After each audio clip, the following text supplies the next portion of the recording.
Salamu alaikum, mimi naitwa Mama Halima Sheikh. Shida yangu nini? Naishi Bula Duale. Shida yangu ni stima, mambo ya bawale. Leo asubuhi nyumba yangu imechomeka, duka yangu yote imechomeka. KBLC kila siku tunamwambia maneno, hawasikii maneno yetu. Na hiyo shida tuko nayo karibu mwaka 10. Sio imeanza saa hii. Na KBLC hatujali, vitu zetu imechomeka. Jana watoto wamelala nje ajili ya shock. Tumelala na nyumba 1100 na tumelala na watoto nje. Sasa hiyo shida serikali ajue ya Kenya, sisi masalani tuko na shida ya stima. Hiyo tunalia na watoto kila siku wanalala ajili ya shock, na hiyo shock ndio imeanza kuchoma nyumba yangu. Kuna report ambaye mliwahi peleka kwa report tumepeleka kila siku, hata juzi Jumaa walikuwa hapa, mimi yao walikuja nyumba yangu, niliambia hiyo shida tulikuwa naye kuanzia 2014 2013 hapa tuko na hiyo shida. Hiyo shida leo nyinyi tutue, siku ya mwisho ni Jumaa walikuja. Niliwaita na walikuja mpaka nyumba yangu, nilimwambia hiyo shida watatue. Walisema leo ndio mwisho tunatatua. Na ndio hiyo jana bekaenda nimelala, leo asubuhi nyumba yangu imechomeka, vitu zangu zote imechomeka, sina fridge, sina nini, sina vitu.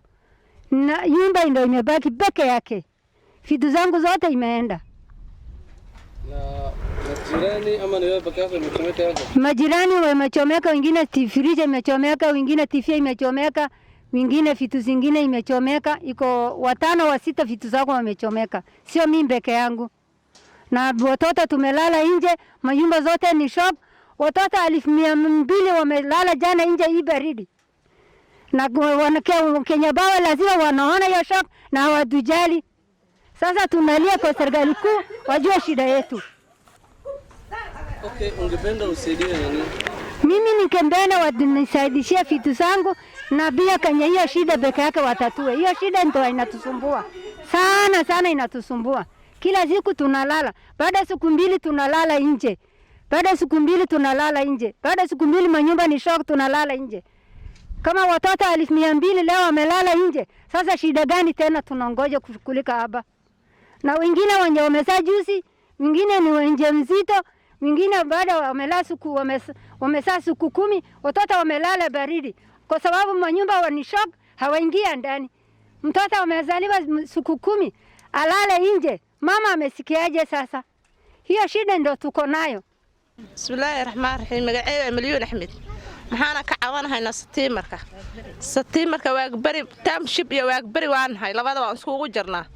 Maxaan ka caawinahaynaa Satiimarka calaamado badan baa nagu haasat. Maxaan nagu haasataa Satiimarka horta shalay ugu darnay shood buu nagu keenay.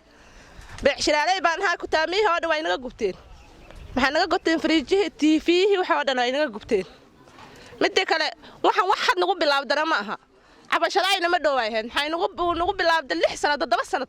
Sidanaana maalin kalba waan ka cabanahay Satiimarka waan u sheegayna qoleeyaha u weyn way imaadaan dad hata way imaadeen wayna fiiriyeen way naga dhaqaaqeen shalay galabta cilada fara badan buu keenay muxuu nagu keenay dhibaal fara badan kutaamay way naga guteen alaabta noogu jirtay fridge way naga guteen TV ololaayna ma aragnay midda kale ciladka nagu haasta power lighting dad meeshan kama joogo waxaan ku cabanayna ma haasano xalay iyo habeen hore banaankaan barinay ulmihii banaankaan ka barinay umulaa nagu jiraan dad dhibaato samaa nagu jira fridge ku xinaagu jira maalin kalba uu naga halaabhay power lighting caladayn waan u sheegnaa wax ay maqleen lama dhihi karo ma ay maqleen way maqleen daraada u horeeyay waan u sheegnaa aan u tagnay maxaa yeelaysiin dadweynaha aan ka dooranay ijaara maxaan qabnaa MP maxaan qabnaa gafana maxaan qabnaa senator maxaan qabnaa council inaan hoos iyo korno eegtiin anigu dadka maxaan nahay shacbiga inay soo doortaan nagu ciyaarina waan gubanay maan daba ka istaag dabdam isma qabno mar kalba waan ciladiis uu tagi wixii fariidna ugu jira wanaga ura ulmihi wayna akhrisan lahayn tuushan mas'uuliyin qabna tuushan akhrisanay tuushanku way akhrisan lahayn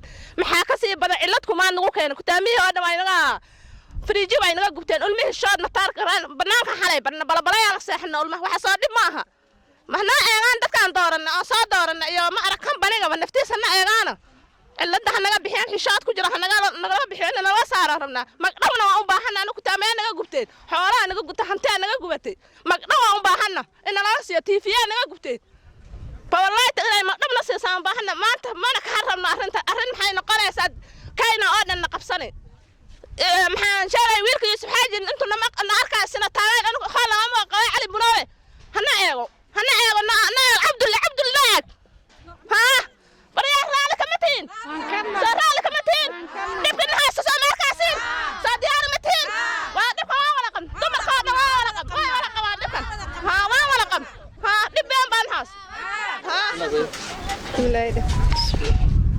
بسم الله الرحمن الرحيم السلام عليكم ورحمة الله وبركاته أنا لولي علي دا لولي محمد علي دا لولي محمد علي دا أنا مثلا عيد إلا أبو الدعاء أنت سان حرير سنة سواء قريبا إنه قفتين إلا حلا علمه بنان كان لبرنا مولانا لبكي الناس تطلب سهلا ما هو وحن كشكرنا ما نكستبان شيءنا مركز تبان شيءنا وحنا وحن كل إحنا قبل لابد ما هو لبكي الناس طوى إن نقصوا عاوزين لبكي الناس تطلب سهلا ما هو علمه سواء وان برنكنا ساكي على الشيء أنا قد جيفنا أقولك يا أورك ما أسكوه ما ده ماشي بوقت حفظي على صوماتي ساكي وان سجنا إلهي عسى وجلها بركيس مع كأيمنة وحرمنا ما رح دلا دورت مع الحردان أنك هالي هني إلا واسي وحرمنا سيدنا إن نالص هردامه سيدنا سكدر ما جت صباحا وحين نقول أحسن لأنه وحرمنا عيما وباهنا ساسد أوجانس مثلا عيد أنت كبل عبد بولد دعاء إلى مساجد سقولك عجاري أنت إسقطت ركي وإسقطت صباحا قايل ذا واسكوه ماتي waxaan rabnaa si degdeg ah inay sida noolo dhaamo degdeg aan rabnaa hadda